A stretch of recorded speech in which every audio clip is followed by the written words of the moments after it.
अध्यक्ष महोदय, चीन ने समाजवाद का एक रूप अपनाया, भारत ने दूसरा।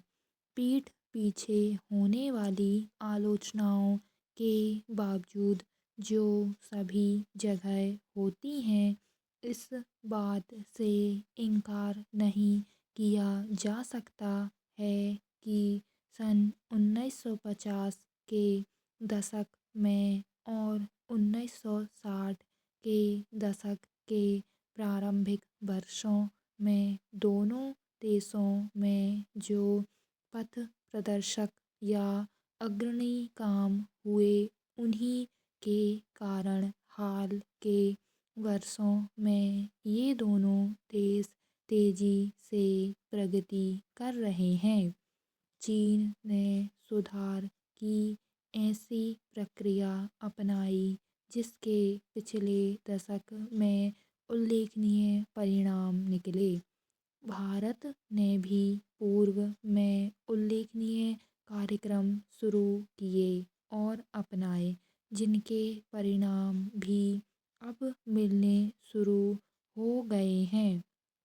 यद्यपि चीन और भारत दोनों ने भिन्न भिन्न विकल्प चुने, राष्ट्र निर्माण के प्रयासों के लिए भिन्न सामाजिक व आर्थिक उपाय अपनाए, तथापि दोनों का उद्देश्य एक ही था, अपने अपने समाजों का आर्थिक विकास और जनता को खुशहाल बनाना।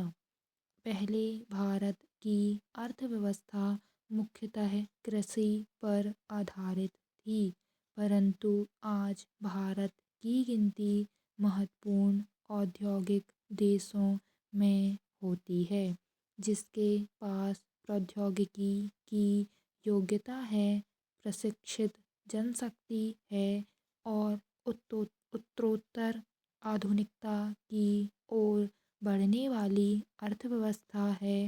एक ओर तो हमारी अर्थव्यवस्था में विविधता आई है और दूसरी ओर उसमें ऐसा समन्वय स्थापित हो गया है जिसमें आर्थिक गतिविधियों के विभिन्न क्षेत्रों का विकास संतुलित रूप से हो रहा है और ऐसा करते समय प्राकृतिक साधनों, जनशक्ति संतुलन, उत्पादकता के सामान्य सिद्धांतों और उपभोक्ता की संतुष्टि को ध्यान में रखा जाता है।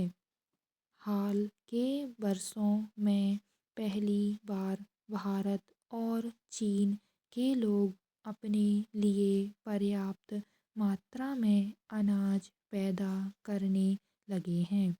अनाज का आयात अब तक ऐसा परिष्कृत विकल्प बन गया है जिसमें सहायक आर्थिक कारण प्रधान होते हैं।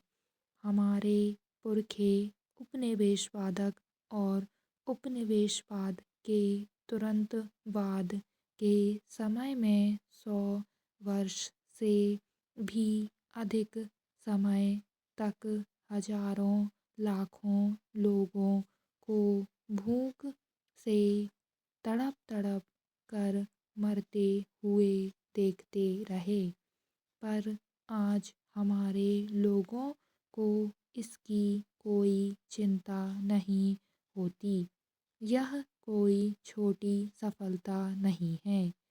इसके लिए हमारे देश में करोड़ों किसानों ने रचनात्मक ढंग से खेती के वैज्ञानिक तरीके अपनाए और इस काम में निष्ठावान वैज्ञानिकों ने क्षेत्र कार्यकर्ताओं ने उन्हें सहायता दी।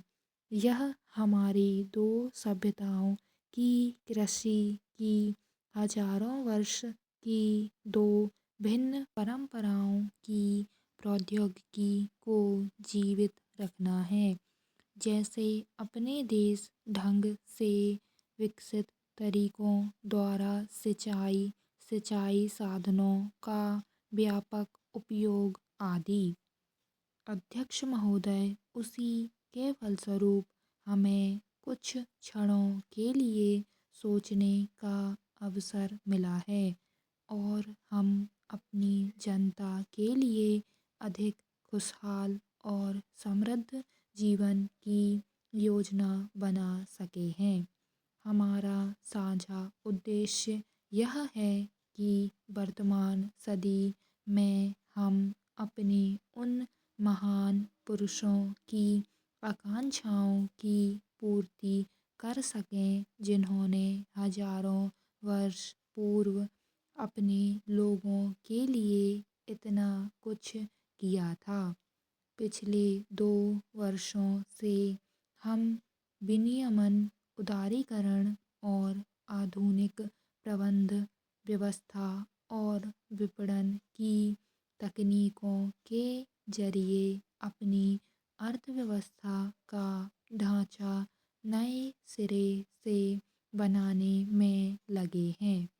आर्थिक विकास के पिछले दशकों में हमने जो नींव डाली है उस पर हम नया ढांचा खड़ा कर रहे हैं।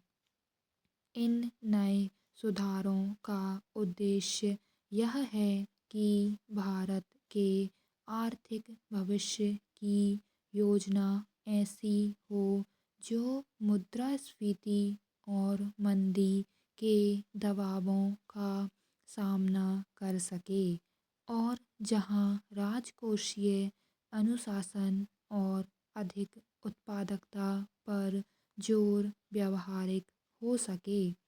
मैं यहाँ यह भी बताना चाहता हूँ कि आर्थिक आधुनिकीकरण और सुधार की प्रक्रियाओं में हम मानवीय अस्तित्व के सभी पहलुओं को ध्यान में रख रहे हैं। जिन घटकों से हम बढ़िया किस्म का जीवन बिता सकते हैं, जैसे साक्षरता, स्वास्थ्य, निवास, न्यूनतम आय और पर्यावरण की सुरक्षा, उन सब पर भी हम ध्यान दे रहे हैं। इसे हम कहते हैं मानवीयता युक्त सुधार। यह कोई कोरी अभिव्यक्ति नहीं है। सबसे बढ़कर हमारा उद्देश्य एक और बंधन मुक्त मानव समाज को बढ़ावा देने तथा दूसरी ओर विकासशील समाज में न्यायोचित वितरण की आवश्यकताओं के बीच संतुलन स्थापित करना है। इस काम के लिए हमें जो निर्णय करने पड़े वे वास्तव में साहसिक और प्रभावकारी हैं, पर उससे भी बड़ी बात यह है कि इन दोनों देशों में जिनका इतना बड़ा इतिहास है, ऐसी क्षमता है कि वे अपने अनुभवों से सीखते हैं और अपने चिंतन और नीतियों को यथार्थ के अनुरूप ढाल लेते हैं।